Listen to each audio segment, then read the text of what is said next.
As healthcare practitioners, I want to go into the world of mitochondrial support for a moment and its role in addressing fatigue. It's a complaint every single one of us hear daily in pretty much all our clinics. And you know the drill. Patients come in exhausted, and while we rule out the obvious culprits like anemia, thyroid issues, things of that nature, often the root cause lies much deeper in cellular medicine, that is, the mitochondria. Now, these organelles aren't just energy factors that we typically think of. They are dynamic ecosystems that put out ATP, adenosine triphosphate, through the electron transport chain. But when they are stressed, either by inflammation, poor nutrition, or even chronic diseases, they can falter, and that can lead to pervasive tiredness.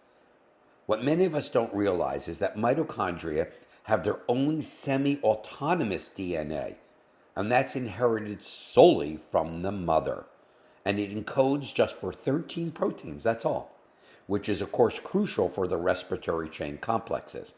Mutations or damage can amplify fatigue vulnerabilities, especially in aging populations or those that already have metabolic changes. It's somewhat like having a family heirloom engine that's prone to glitches, and it's supporting it means optimizing repair and function. Now, once an underappreciated strategy is bolstering mitochondrial biogenesis. There are compounds like PQQ, quinone, which stimulates PGC-1α pathways to basically make new mitochondria, and pair that with lifestyle changes such as interval training that will bring up AMPK, adenosine monophosphate kinase. And you're not just masking symptoms, you're rebuilding the energy infrastructure. The interplay also between NAD plus precursors like nicotinamide riboside and sirtuins. These longevity products also help the efficiency. Now, in practice, I've seen maintaining the NAD plus levels can help sustain cellular redox balance, reduce oxidative stress that saps people's energy as well.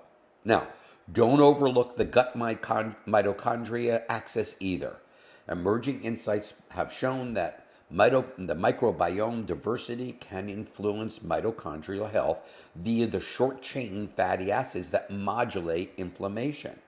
So encouraging patients to incorporate fermented foods or fiber-rich diets can indirectly support this. So in integrative protocols, consider a multifaceted approach. Combine targeted nutrients that support electron transport like CoQ10 for the complex 3 or alpha-lipoic acid as a versatile antioxidant with functional assessments you should do of B vitamin status, since deficiencies in either thiamine, B1 or B2 riboflavin can totally bottleneck the Krebs cycle. This isn't a quick fix. It's not about that. It's about empowering the cells of our patients to do what they can do for optimal efficiency.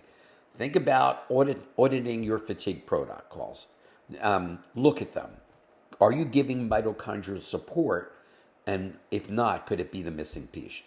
Sharing these insights with colleagues like you keeps our field evolving. Thanks so much.